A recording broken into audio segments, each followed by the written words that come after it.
It's good to see you guys again. This video, I'm going to talk about the immigrant mindset. I think that a lot of people in society thinks we are like this. But we are more deeper than just dancing and drinking and having a good time. We have a whole mindset. Once we come to the United States and what our plan is to prosper our families and prosper ourselves for the better. And I just want to go over 5 just mindsets that we have in our minds, that how we move forward, how do we plan for our success, and how do we plan for our family's success at the same time.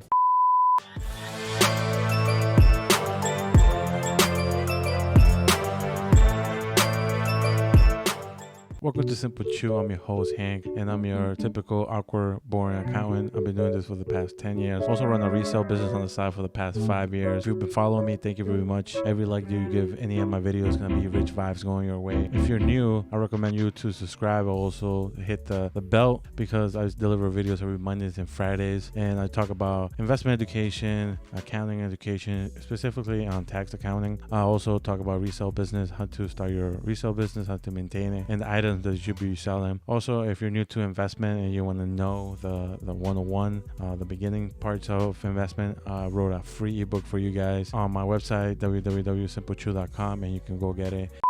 The first lesson is buying new things or used things, and most of the time we're going to be buying used things. Any big ticket things, we're not going to be buying new. That can include some appliances, cars, tools that we need for work, or we just need it all to fix our house, or any TVs or entertainment. That stuff we are not going to be buying new. Most likely we're going to go to the Best Buy if we need a TV, and we're going to go and check the open boxes and see if we can find a deal there, or we're going to go and just shop around a lot. We are not never gonna buy a brand new TV out of the lot. We're always gonna be looking for a bargain, or we're gonna go and check some websites where people are selling their stuff online, or we're gonna go to yard sales, flea market, or we're gonna ask friends and families if they have some spare thing that they don't need it. We're gonna ask for them. We're not gonna ask for them free. We're gonna ask to buy them from them, and that's how most of us live. That's mostly how my family live, and we still live, and that's the way I personally live too. Where if this is something that's a big ticket, I still have the mindset that I don't need to buy new. I feel bad if I buy a new. And now that with this whole pandemic, I was looking for a bike, and I was considering buying a brand new bike, and I feel kind of guilty buying the bike. So I went on Craigslist and I looked for a used bike, and I bought a bike for $50. So it's something to do that is always ingrained in us, that we should buy used if we can. And we went all the extent to buying used clothes, where I wasn't used to buying new clothes. I buy new clothes now, and not as much. I just buy good quality clothes, but I'm not really excited about clothes. It's not something that I really care. But clothes is something that we buy used. But a lot of people nowadays think that they should buy everything new. Even in our family, a lot of our family members were buying things new, even though the lesson was still there. And a lot of my family members are realizing that, you know what, we should go back to the root of that mindset of buying things used. A lot of my cousins and my brother has bought used things now, used cars, used appliances, stoves, and dishwashers, even though they have their own homes and they have the money to buy everything new. But it doesn't make sense where we come from, that we're spending money on something that we learned that use is fine. And I think that's an important lesson. The second lesson or mindset that is ingrained in us is to bargain. I think a lot of people nowadays don't know how to bargain. It's something that we not used to. Maybe myself, sometimes I was getting so used to just paying the amount that department stores are asking and just paying that amount. And then I went to a jewelry store and I bought a watch. I totally forgot that you can actually bargain at a jewelry store. Even if you go to a department store kind of jewelry, you go to like a big mall.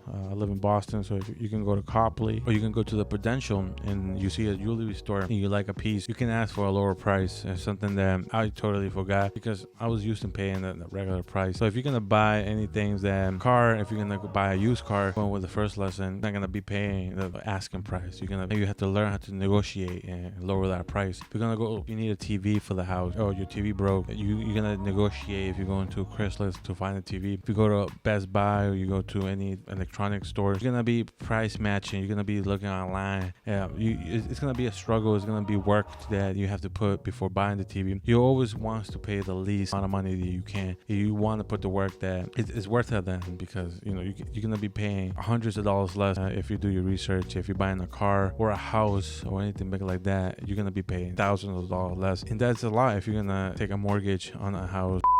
The third lesson in mindset is to cook, cook. I'm so used now, especially with Uber Eats, pressing a couple buttons and food coming to me. I'm just amazing technology, amazing feature that we have now in our lives. I feel like I'm in a video game now. Like, money doesn't even feel real anymore, where I can just click a couple buttons and I get food delivered to my house. It's just amazing. But I noticed that when I start buying a lot of food out, how expensive it is. Even though it's $10 here, $15 here, $20 here, $3 coffees here. You know, it adds really quickly. It's a lot of money that I could have been saving. The first lesson mindset is buy to flip, meaning if you're going to buy anything, if you're going to buy a watch, if you're going to buy a camera, if you're going to watch TV, or you're going to buy a studio, or you're going to buy tools for work, or you're going to buy a car, always think that in the future you might want to resell it. Always think that everything you buy has value, so you want to buy good quality stuff. So even if you're buying used or you're buying open box, you always want to see the brand that you're buying. You want to make sure that it's a good brand, that anything happens, let's say that you lose your job, you can sell it, or you got items you can sell. A lot of Hispanic families, a lot of Latinos buy a lot of gold and jewelry, high value jewelry, because it's almost like an investment for them. If they know that somebody else is going to buy it, they're going to give them good cash. It's very liquid, so they know that they can buy something, wear it, they can maintain it, and then resell it if they need it, or they can pawn it if they need like a quick loan. And a lot of Latinos don't have bank systems that can lend them money really quickly. They don't want to go through paperwork. If they have jewelry or they have an item that they know is high value and they can buy a use, they will buy it thinking not for the present use, but also for the future use. And the fifth goal and mindset for Latino families or the immigrant mindset is to get married. No, I mean, some is that. There's nothing wrong with that neither, but the ultimate goal is to invest our money. And it's always ingrained in us that we should start investing for the future. And a lot of immigrants buy houses. Real estate is the first way that we think of investing our money, which is fantastic. I think it's a great way to start. We don't really think about stocks and bonds and get into those type of investments because, first of all, we don't understand it. And one of the rules of investing is if you don't understand it, don't get into it, because it's an easy way to lose money if you don't understand something. Houses, you understand, you buy one, you get a mortgage, you live in it, and if you maintain the house, you can resell it for more than you bought it, hopefully, depending on the location you bought. Real estate always has a risk, so it's something that you have to work on your own to see where you're buying. But the ultimate goal is to have a goal. The ultimate goal is to have a house in the United States, and hopefully you buy a multifamily. That's like the biggest thing in my family. We always want to buy a house that's multifamily because we want other people to pay our mortgage. We want to live for free. We want to live rent free. We can take the risk of owning a house and paying the water and paying the taxes and paying the repairs. For us, it's a great risk. It's a manageable risk. It's not a lot of work to do those things. If a toilet breaks down, or no big deal. We know where to get it used. We know how to fix it. We know somebody we're gonna bargain a contract to fix something. So we all the lessons comes to the ultimate asset that we want, the house, or any type of investment we want to do, also business. Some of us wants to open businesses, and that's our investment, and we have all those lessons piling up on us like a pyramid that is our foundation. And once we hit that tip of owning that business, we know how to bargain for kitchen, we know how to bargain that rent, we know how to shop around, we know how to buy to flip if the business doesn't work or anything like that. So we know how to buy the trucks we need, we know how to negotiate the fruits and all that. So keep going on and on and on. But all the lessons work for the ultimate goal for us, that is to invest our money and to set it grow and leave it for our future kids and grandkids so they can use it and they don't have to struggle the way we did as we came to this country. Thank you guys for watching. Hopefully, if you're watching this video, you can relate with my family, how we manage living in the United States. Our mindsets hopefully align with yours. Let me know. You can comment below if you had anything comment with my family and how we manage our money and how we arrived at the end of the day as immigrants. Always remember, guys, to keep it simple.